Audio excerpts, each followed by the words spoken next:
I just think it's an awful lot of material to cover in one session. I mean, frankly, it's more material than you cover in 10 sessions. Yeah. Uh-huh. Look, I'm not trying to be difficult, but you want to put 8 monarchs into group therapy. 8 people who have been told from birth that it's their divine right to rule over their nation. Without the appropriate support for something like this. How much? And is that adjusted for inflation? Well then. Okay. Count me in. Pam, send them in.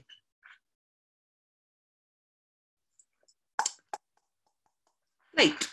Note to self, monarchs are not used to being the first to enter a room, physical or indeed virtual. Hello, welcome to this safe space. I'd like you to think of this as a place where we can talk as equals. Mes enfants, allez, allez, allez, allez. I am William, King of the English, Prince, Duke and Comte of the Normans, Count of Rouen, if you want to be fussy. I think that while we're here, we'll just call you William. Keep things informal. Whatever. And who are you? I'm conducting this meeting. My name is Dr. Cat, and... English woman. Are you rich? What? Do you have land? Well, I've got to go. Have you ever considered marrying a Norman lord? I'm actually... I know this guy, Guy, from Rouen. He could protect you. Who from? Other Norman lords. It's a tough world out there. Look, I'm already married. Ah, to an Englishman. Nah, tough break. Perhaps you want him poisoned? No. Okay, your call. Tell him to pay his taxes. I'll give the instructions and ask the questions, if you don't mind. And I do want to jump right in, William, by maybe talking about your reputation as a leader. You didn't exactly treat your subjects with compassion, did you? I know. And how does it make you feel when we talk about that? Well, I love it when you talk about my achievements. Outsmarting all my enemies with better strategies than them. Creating a reputation as one of the most ruthless warriors in Europe. Defeating, then conquering the English at the Battle of Hastings, and then establishing my royal authority by the construction of castles, and the authority of the Catholic Church of Rome by the construction of cathedrals. Brutally suppressing all form of rebellion against my authority. Oh, and creating an account of all my royal property for tax purposes.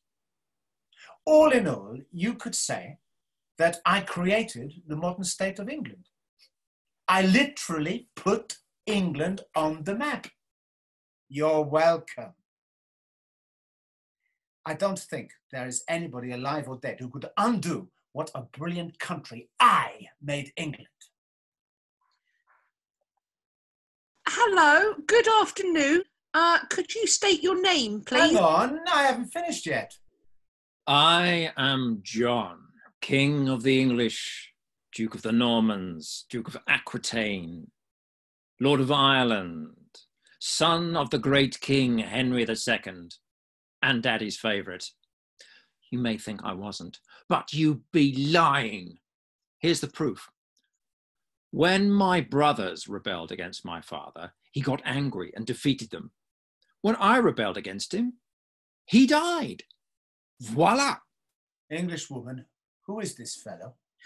William, meet John. John is your great-great-grandson. Now, John, remember, we encourage you here to speak the truth. And some of what you've just said isn't true now, is it? Fine, all right. Yes, all right. Well, I might have lost some lands in France. Very good. Let's speak more about that. Whoa, whoa, whoa, whoa. Which lands did you lose? I'm asking the questions, William. Do you want the good news or the less than good news? I don't care. Just so long as you still have Normandy. I still have the Channel Islands. That's part of Normandy. I've just lost the rest. What?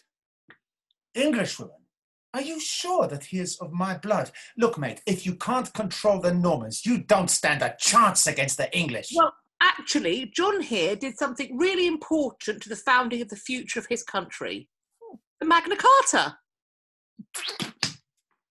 Ah, just because you lose a bit of land and then the Pope puts the entire kingdom under interdict, which means no one can receive religious blessing and might close the pearly gates for everyone in England.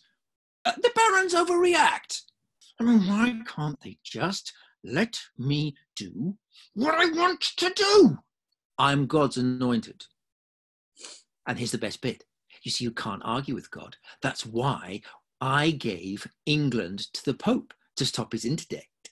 And then he made me his regent. You got any more complaints, barons? Well, you just have to take it upstairs. You gave England to the Pope? What's he going to do with it? The Pope lives in Rome and Italy. What's he going to do? Come to Bogdan on holiday? It just means I give him a lot of money. Yeah, I was joking. Englishwoman, this man has unpicked the seam of my royal authority. That wasn't me! The barons, they get their big sword out, and before you know it, you're sitting in a field in Runnymede, which is the bum end of nowhere, putting your great seal to a big bit of paper called the Magna Carta, which just means big bit of paper in Latin, and you've given away all your power. Oh, for God's sake, man, it's not hard.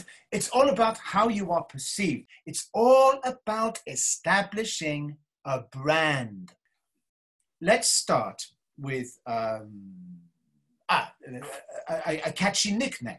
So, my father Robert was the Magnificent.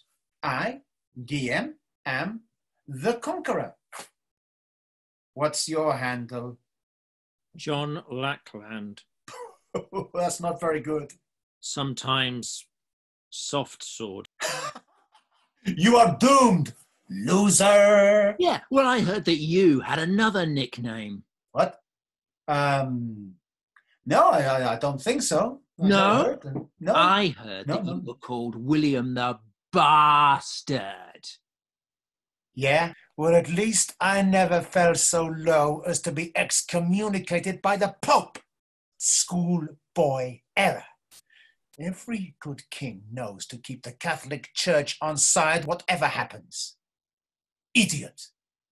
Thug. Milksop. Bully.